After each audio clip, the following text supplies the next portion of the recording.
여러분 안녕하십니까? 백만개미 한세구입니다. 11월 17일 금요일 시장 정리하겠습니다. 오늘 아침에 끝난 뉴욕 시장은 좀 경기 좀 불안에다가 금리 안정 이런 것 때문에 이제 힘입어서 보합권의 혼조 마감을 했습니다.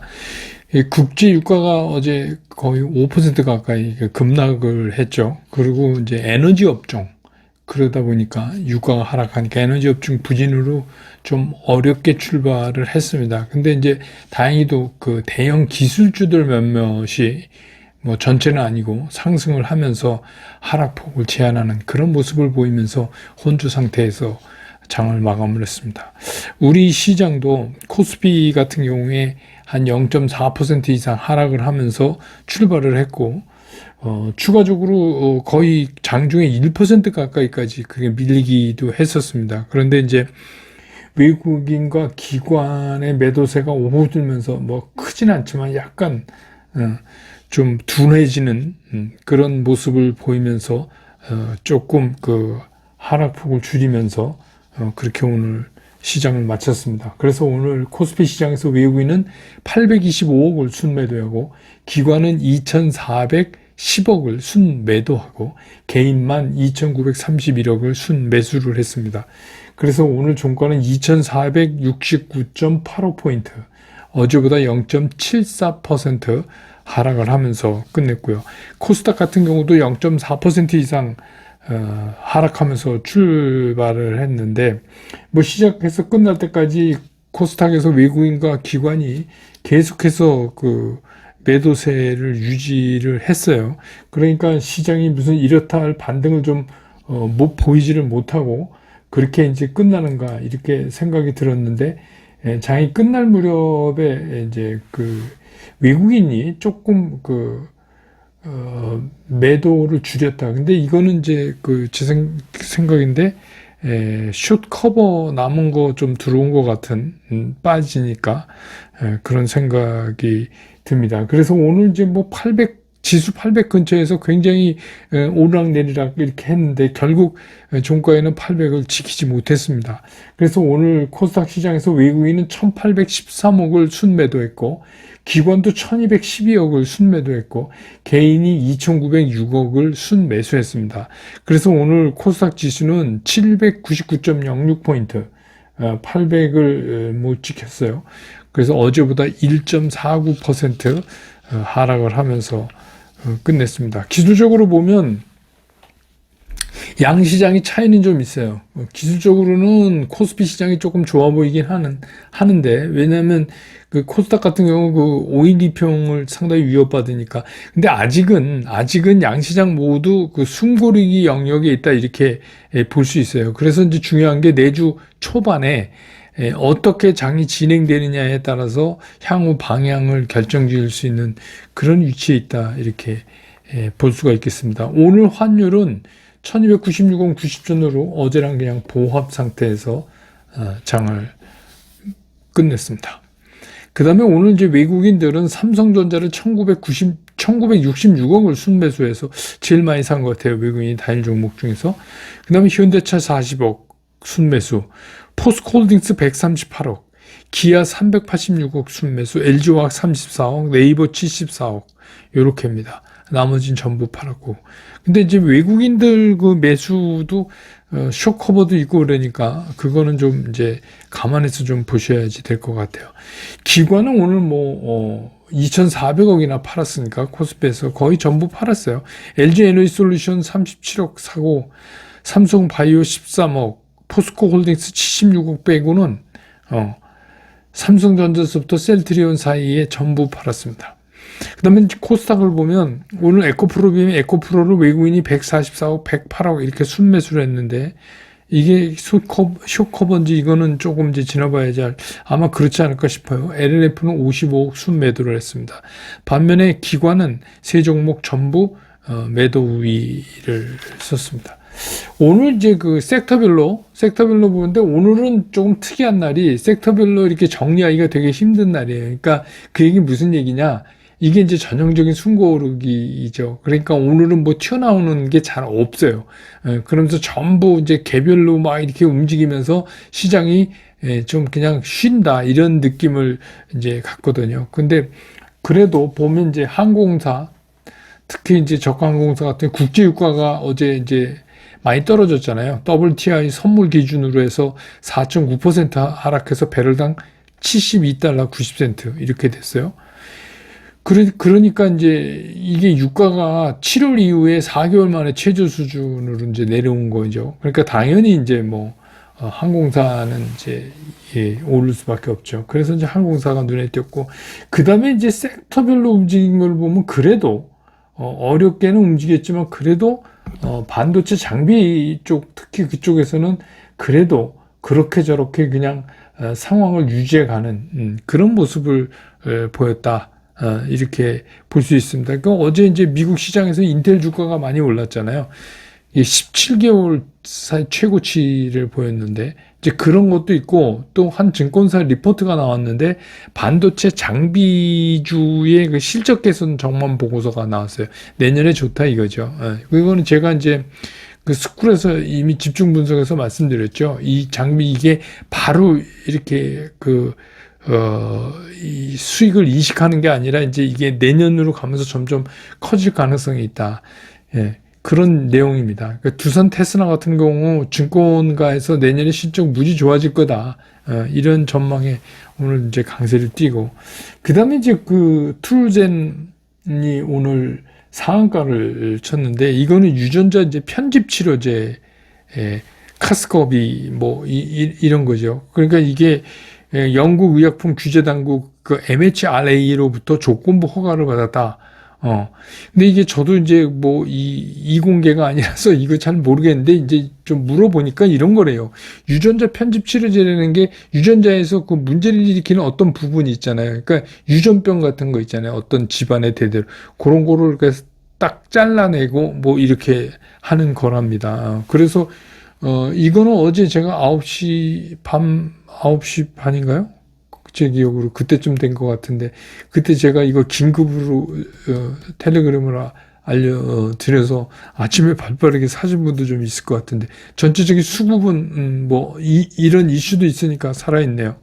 그 다음에 이제 루닛 또 이것도 텔레그램 보내드린 건데, 폐암 진단 루닛 인사이트 CXR 이게 혁신 의료 기술로 이제 승인됐다 이러면서 오늘 이제 루닛도 2.17%도 상승하는 그런 모습을 보였습니다. 오늘 시장은 그냥 특징을 말하면 단기적인 숨고르기가 이틀째 진행됐다. 그래서 아직은 숨고르기라고 보는 인정권 안에서의 움직임이니까 그냥 쉽게 해서 봐줄만 하다. 근데 문제는 이제 내주로 넘어가세요. 근데 여러분 이제 아시지만 그러니까 오늘 밤에 열리는 미국이 이제 만기일이죠. 변동성 거기도 심한데, 그 전에 제가 좀 보니까 그쪽에서도 이제 롱 포지션이 좀 커지고 있어요. 그래서 혹시 오늘 밤에 미국 시장 좀 플러스로 끝나는 거 아닌가? 그런 생각도 들고, 그러면 이제 뭐 내주쇼에 우리 영향이 좀 좋은 쪽으로 받지 않을까 이런 생각을 해봅니다.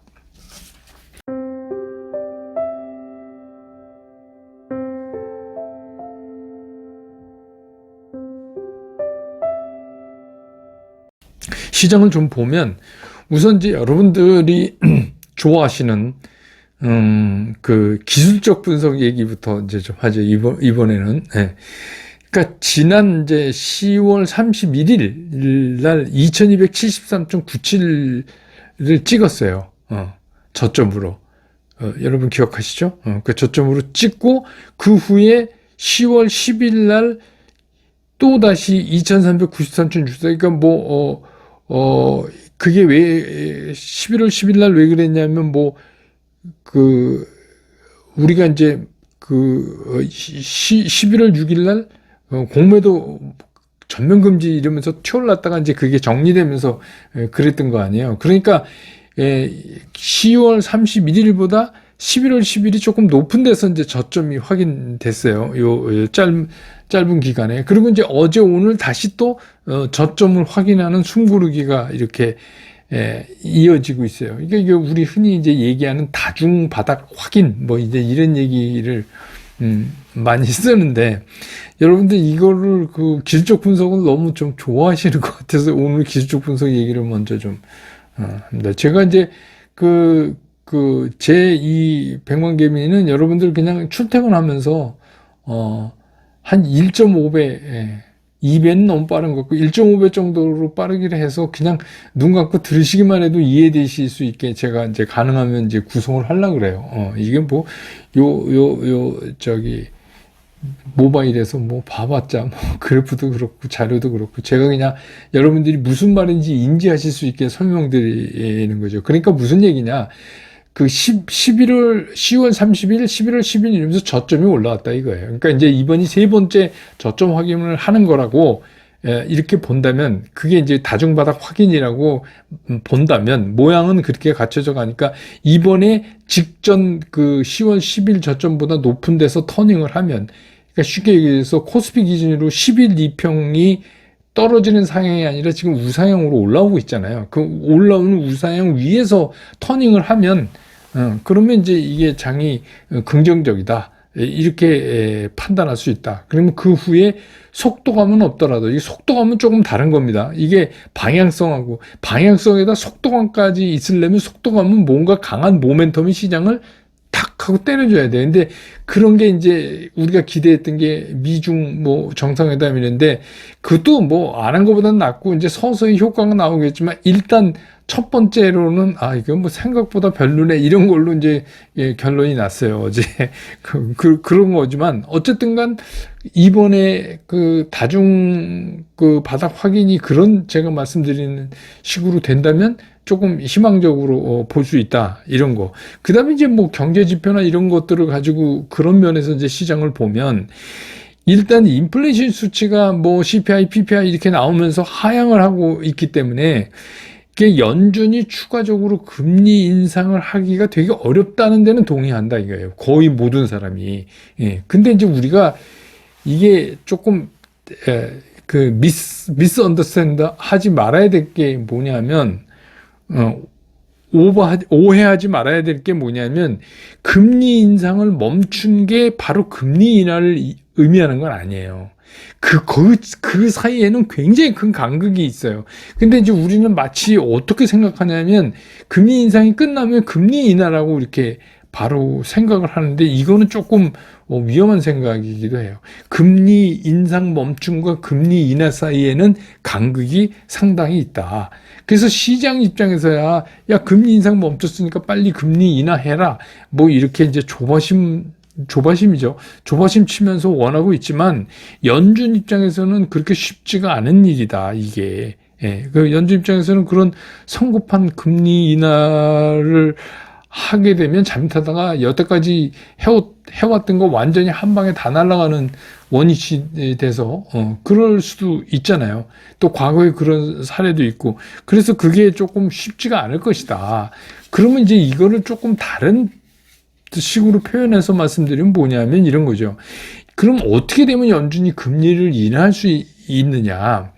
그런 거는 소비 위축 때문에 경기 위축 뭐 침체로까지도 얘기하는데 경기 침체 또는 경기 위축 이런 게 와야 돼요.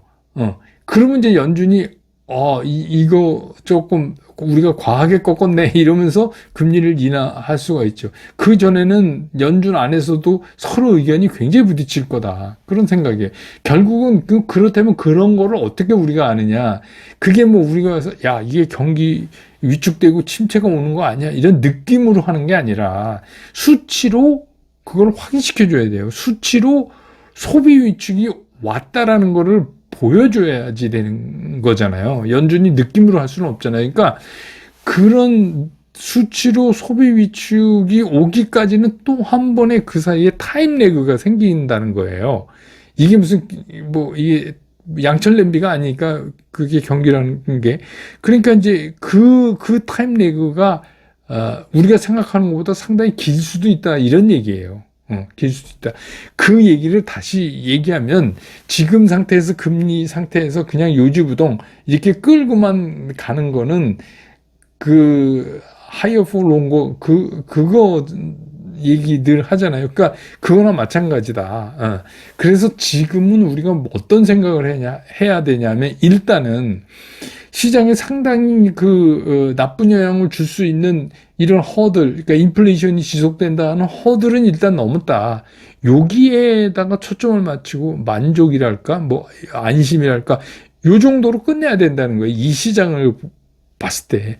그런데 여기서 이제 너무 성급한 막 금리 인하 뭐 기대하고 이런 거는 사실 좀 우리가 천천히 해도 된다. 이런 게 이제 제 생각이에요. 그러니까 저는 항상 말씀드리지만 그렇게 주식 투자를 막 난리 난 것처럼 막 이랬다 저랬다 막 손바닥 뒤집듯이 이렇게 할 필요가 없어요.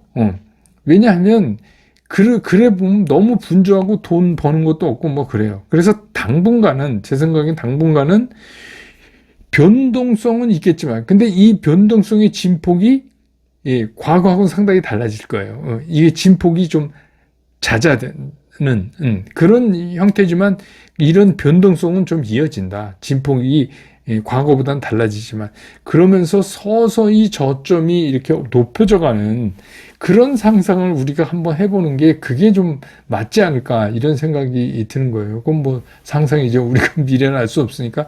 그렇지만 현재로서 여러 가지 여건들을 감안했을 때 그렇게 되지 않을까 하는 게 이제 제 생각이에요. 뭐 제 생각입니다.